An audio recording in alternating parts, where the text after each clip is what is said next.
Good morning সবাইকে, স্বপ্না ব্লগে good morning স্বাগত জানাচ্ছি। দেখো আজকে আমি রান্না করব যুক্ত ফুল। এইটা তোমার অ্যাকচুয়ালি একদম করলার মতন, নিম পাতার মতন তেতো। এটা গরমকালে খাওয়া খুবই ভালো। এই একদম আমি কী দিয়ে করবো বলো তো, রাঙালু দিয়ে ভাজবো। এটা মানে গরমকালে এগুলো বেশি খাওয়া ভালো। একদম তেতো, কিন্তু অনেকে এত তেতো মানে অনেকে খেতেও পারবে না। তা আমি এটা নিয়ে এসেছি কালকে, তো এটা আমি রাঙালু দিয়ে করব। প্রথম খাচ্ছি, কোনো দিন আগে খাইনি আমি। আর দেখতে দেখো এটা, এগুলো যারা গ্রামে থাকো তারা নিশ্চয়ই জানো। এই দেখো এটা ঠিক ওই কানের দুল যেরকম আমরা পরি, ঝুমকো টাইপের, সেরকম টাইপের। দেখো এটা একদম, এই দেখো। তো এইটা এখানে এইগুলো এই ডান্ডাটা ওই অবধি ফেলে দিতে হবে, ফেলে দিয়ে বাকিটা রেখে দিতে হবে। তো এইটা আজকে করবো, তোমাদের সাথে শেয়ার করলাম। আমি এই প্রথম খাচ্ছি। আমাকে বললো, লিডুফা বললো, ওরা তো গ্রামের মেয়েরা জানবে ভালো মতন, ওদের ওখানে গাছ প্রচুর আছে। এগুলো প্রচুর দাম, 100 দাম মানে 20 টাকা না 25 টাকা করে দাম। আর আমার কাছ থেকে একটু কম নিয়েছে, আমার জানাশোনা। ও মাসিরা আমাকে চেনে, আমি অনেকবার ওর থেকে সবজি নিই। তো ও বললো আমি এটা কোনো দিন মানে নিইনি, এই আজকে প্রথম নিলাম। তা আমি বললাম কত করে দেবে, বলে ঠিক আছে তোমাকে আমি 15 টাকা করে দিয়ে দিচ্ছি। সেটা আমি 200 নিয়ে এসেছি, আজকে করে দেখি কীরকম খেতে লাগে। যারা খেয়েছে অনেকে, গ্রামের লোকেরা তো এগুলো খাও, তোমরা জানো। তা আমরা শহরের লোকেরা তো এগুলো খুবই কমই দেখা যায় বাজারে। তা আমি আজকে করবো, তো চলো তোমাদের সাথে শেয়ার করলাম। আর সবাইকে স্বাগত জানাচ্ছি, গুড মর্নিং জানালাম। তো চলো আজকে জলখাবারটা রেডি করছি, তারপরে আসছি আবার।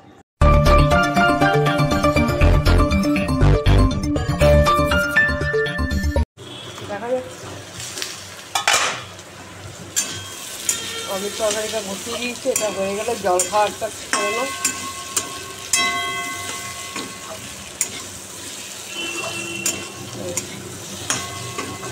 চান করতে যাবে না, খেয়ে দে। না এই হয়ে যাবে, আর 10 মিনিটের মধ্যে হয়ে যাবে। ঢাকা দিয়ে দিয়ে করছি। চলো হয়ে গেছে, জলখাবারটা দিয়ে দিচ্ছি। তো ইয়েটা দাও, ওর মধ্যেই খাবে? ঠিক আছে, তো বন্ধুরা জলখাবারটা দিয়ে দিচ্ছি, ও এটার মধ্যেই খাবে। বলছে রুটির ভাত খেয়ে দিয়ে দাও, আমাকে আর বাটিতে দেওয়ার দরকার নেই। আর দেবো? নিয়ে নাও, মাকে দেবো না একটু? দেখো আমিও নিয়ে নিই। এই আমি সকালে মুড়ি খাই। নিরূপা চলে আয়। আমি প্রতিদিন মুড়ি খাই, রুটি খাই কোনো সময় থাকলে পরে খাই, নাহলে এই মুড়ি দিয়ে যা হয় সেটা দিয়ে খেয়ে। বন্ধু আমার দেখো, আমার জল খাওয়ার আমাদের হয়ে গেল। তা এখন আমি বড় হাঁড়িটা করে জল নিয়েছি, আর এর মধ্যে তরকারিগুলো ধোয়া হয়ে গেছে। তাই এর মধ্যে একটু নুন দিয়ে, এ দেখো পেঁপে রাখলাম, টমেটো রাখলাম, ক্যাপসিকাম রাখলাম, চিচিঙ্গা রাখলাম। হ্যাঁ দিয়ে যাও। এবার একটু নুন দিয়ে রেখে দেবো এর মধ্যে। না ওদের তো এখন কী করে দেবে, চান হয়নি তোমার। নুন দিয়ে রেখে দেবো। একটু এর হাঁড়ির মধ্যে নুন দিয়ে দাও তো অল্প করে এর মধ্যে। হ্যাঁ দাও না, এগুলো একটু নুন দিয়ে রাখলে সবজিগুলো। নতুন নতুন শিখছি না, এগুলো ভালো সবজি। বাজারে এখন অনেক রকম কিছু হ্যাঁ মিশিয়ে রাখে, এই নুন দিলে এটা কেটে যাবে। এবার আমি ভিজিয়ে রেখে দিচ্ছি, তারপরে আমি পরে ফ্রিজে ঢুকিয়ে রাখবো। চিচিঙ্গাগুলো দিয়ে দিই, সব ভালো করে ধুয়ে নিয়েছি একবার, ধুয়ে তারপরে এখন সবই দেখাচ্ছে না, আমরা আমার মতন করছি, মানুষ দেখেই শেখে। হ্যাঁ সব দেখেই শিখতে হয়। এই দেখো, এমনিতে আমি সবজি খুব ভালো করে ধুই, তোমরা দেখেছো, কিন্তু এইটা একটুখানি ধুয়ে এই নুন দিয়ে ভিজিয়ে রাখলে ভালো। দেখো আজকে আমি রান্না করছি আলু পটলের ডালনা। পটল কাটা হয়ে গেছে, আলু কাটা হয়ে গেছে, তেজপাতা দিয়ে দিয়েছি, কাঁচা লঙ্কা, গোটা জিরে। আলুটাকে ভেজে নেবো লাল করে, তারপর পটলটা দেবো। আমাকে বলছে, আমার কর্তা বলছে তুমি এইগুলো শিখছে কোথা থেকে, ইউটিউব দেখে? আমি কিন্তু মানুষ তো 100%-এর মধ্যে 80%ই ইউটিউব দেখেই লোকে শেখে, আর 20% নিজেরা জানে। এটা আবার শেখার কী আছে, এটা তো সবাই জানে। এবার আলুটা লাল করে ভেজে এবার পটলগুলো দিয়ে দিই। আসলে কথা কী বলো তো, এই নুন দিয়ে সব ভিজিয়ে রাখলে সবজিগুলো, এগুলো তো ধরো এগুলো না জানার কিছু নেই, এগুলো অনেকেই জানে। এখন তো ইউটিউবে অনেক কিছু, গুগল সার্চ করলে অনেক কিছুই তোমার দেখা যায়, অনেক কিছু শেখা যায়। কিন্তু আমি এটা অনেক দিন আগেও জানি যে এটা নুনটা কিন্তু এমনি আমরা খাওয়াটা কিন্তু বেশি খুবই খারাপ শরীরের জন্য, কিন্তু নুনটা যে অনেক রকম কাজ করে সেটা কিন্তু খুবই ভালো। যেরকম ধরো খুব হাঁটাহাঁটি করলে, পায়ে ব্যথা হলে একটু উষ্ণ গরম জলে একটু নুন ফেলে যদি একটু পাটা ডুবিয়ে বসো, খুব আরাম লাগে। পা হাত এগুলো যদি একটু ডুবিয়ে বসো, এটা আমি শুনেছি, খুব আরাম লাগে। এটা কিন্তু ইউটিউব থেকে আমার কোনো শেখা নেই, ইউটিউব থেকে আমি এটা অনেক আগে আমি জানি। আর এই জিনিসটা আমি যখন খুব হাঁটাহাঁটি করি, আমি একটুখানি করি, তারপরের দিনকে খুব আরাম লাগে যায়, পাটাকে মানে দেখি রিল্যাক্স লাগে পা। আর আরেকটা নুন দিয়ে তোমার যেরকম গার্গল করা, নুন দিয়ে কুলকুচি করা, নুন দিয়ে তোমার অনেক কিছুই, কাপড় জামা নূতন কিছু আনলে পরে, নূতন যেগুলো কাপড় জামার মধ্যে যদি তুমি নুন ছেড়ে দিয়ে কাপড় জামায় ধরো কিছু রইল, অ্যারারুট জিনিস কি একটা তো থাকে না তৈরি, যখন তো অনেক কিছুই থাকে, সেটা বেরিয়ে যায়। নুনটা শরীরের জন্য খারাপ, কিন্তু এমনি নুনের অনেক গুণ আছে। তো সেই জন্য আমি এখন যা সবজি ভেজাল, যত রকম ভেজাল এখন তো জানো, প্রত্যেকটা জিনিসেই ভেজাল। তো সেই জন্য আমি ভেবে নিয়েছি এবার থেকে যে কোনো জিনিস আমি তো ধুয়ে নিই, 3বার 4বার করে ধুয়ে নিই। এবার আমি ভেবেছি একটুখানি হাঁড়িতে সব সবজিগুলো দিয়ে একটু নুন দিয়ে 1-1.5 ঘন্টা ভিজিয়ে রেখে তারপরে ধুয়ে ফ্রিজে ঢুকিয়ে রাখি, তাহলে কোনো চিন্তার কারণ নেই। ও আমার কথা বলছি, এটা কোথার থেকে শিখবে? ইউটিউব থেকে? আমি বলছি হ্যাঁ, আমার আর খেয়ে দিয়ে কাজ নেই, ইউটিউব থেকে শিখবে, এটা আমি অনেক আগেই জানি। আমি এর মধ্যে সব মশলা দিয়ে দিয়েছি, জিরের গুঁড়ো, ধনের গুঁড়ো, নুন, হলুদ, একটু মিষ্টি, সব দেওয়া হয়ে গেছে। এবার কষাচ্ছি আমি। হলুদ দিয়েছি, আলু পটলের রান্না, এটা দেশি পটল।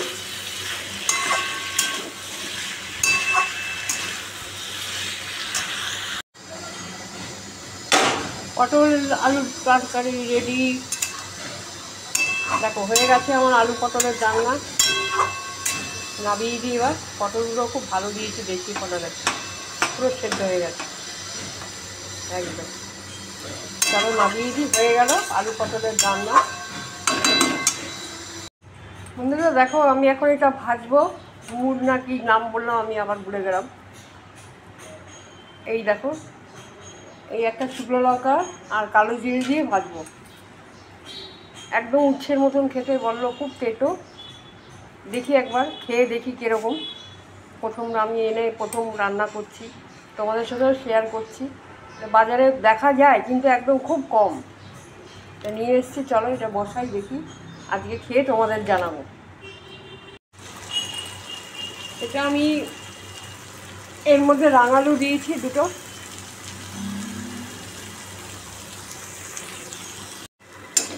চলো এটা মনে হয়ে গেছে, এবার নামিয়ে দিই। একদম ভালো করে ভেজেছি, কড়া করে ভেজেছি, দেখো একদম ভাজা, পুরো একদম ভালো করে ভেজে এখন নামিয়ে দিচ্ছি। দেখা যাক, খেয়ে বোঝা যাবে জিনিসটা কীরকম। যতক্ষণ না খাচ্ছি কিছু বোঝা যাবে না।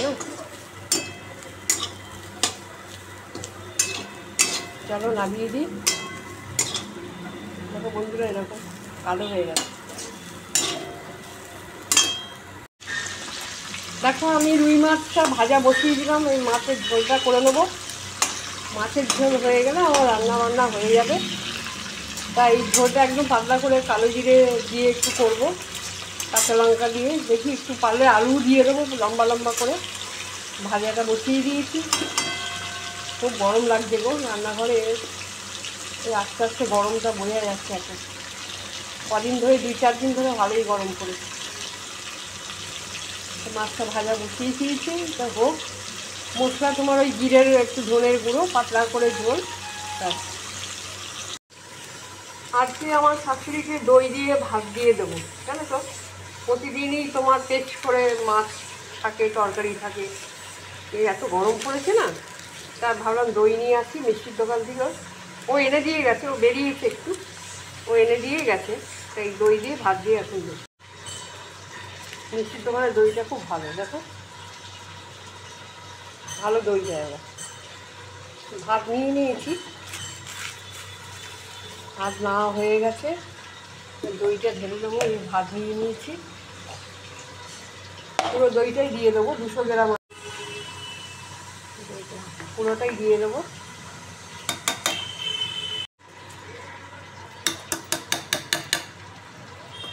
আর পাঠিয়ে লাভ নেই, একটু পেস্ট করে দিই। এখন আমি একটা আলু দিয়েছি, বড় দেখে একটা আলু লম্বা করে কেটে দিয়েছি। কালো জিরে দিয়ে দিয়েছি, 4-5টা কাঁচা লঙ্কা দিয়েছি গোটা গোটা, একটু চিড়ে দিয়েছি, নাহলে একটুই ফাটবে কাট কাট করে।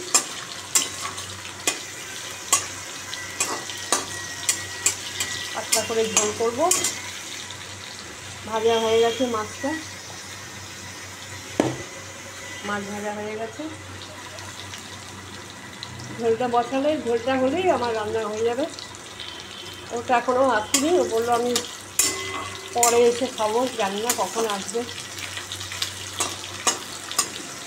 শাশুড়িকেও দিয়ে দিলাম দই ভাত, আর মাছের ঝোলটা হলো দিদিভাকেও ভাত দিয়ে দেবো। তারপরে আমি রান্নাঘরে কাজ ফাজ সারবো।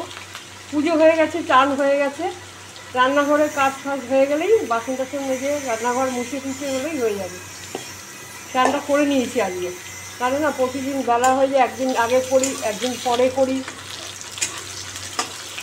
আর পরে করি কেন জানো, গরমকাল তো, আবার সেই দামিয়ে যাই রান্নাঘরে, একেবারে চানটা করে নিলে ফ্রেশ লেগে যায়, ফ্রেশ হয়ে যায় তো, তখন ওই জন্যই পরে করি। শীতকাল না একটা আলাদা কথা, রান্না করতে করতে তো আমরা ঘামিয়ে যাই, জানো, যারা রান্নাঘরে থাকো তারা তো জানো গরমকালে। তাই জন্য একেবারে চানটা সেরে নিই লাস্টের দিকে, এই হলেই হয়ে যাবে। দেখো মশলাটা, হ্যাঁ বলো, আসছি দাঁড়া এখন।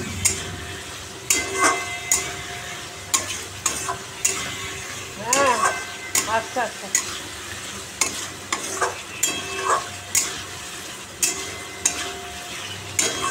তাহলে আয়া সেন্টার থেকে লোক এসছে টাকা নিতে, টাকাটাকি করছে। একটু পরে বল, একটু পরে, এখন নয় বল, 8 ঘন্টা পরে আসছে। মাছগুলো দিয়ে দিই একটা করে, এই দিয়ে দিলাম, এই দিয়ে দিলাম, ব্যাস হয়ে গেল। মাছগুলো দিয়ে দিয়েছি, ঝোলটা নামিয়ে দেবো, হয়ে গেছে তো। আলুগুলো সেদ্ধ হয়ে গেছে, পাতলা করে ঝোল করেছি। এই ঝোলটা গরমকালে মাংসের ঝোল বলো, মাছের ঝোল, একটু পাতলা করে এখন করলে, হালকা করে করলে ভালো লাগে খেতে। চলো নামিয়ে দিই। দেখো বন্ধুরা, আমি এইগুলো নুন জল দিয়ে ভিজিয়ে রেখেছিলাম, এবার এগুলো ধুয়ে রেখে দিলাম সব। টমেটো, পেঁপে, চিচিঙ্গা এবার তুলে ভালো করে ধুয়ে রেখে দিচ্ছি।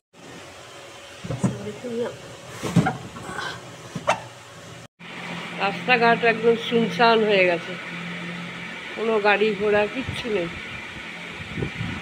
1:06 বাজে না গো, 1:06 হবে, হ্যাঁ 1:12, হ্যাঁ 1:12। বন্ধুরা গুড ইভিনিং সবাইকে।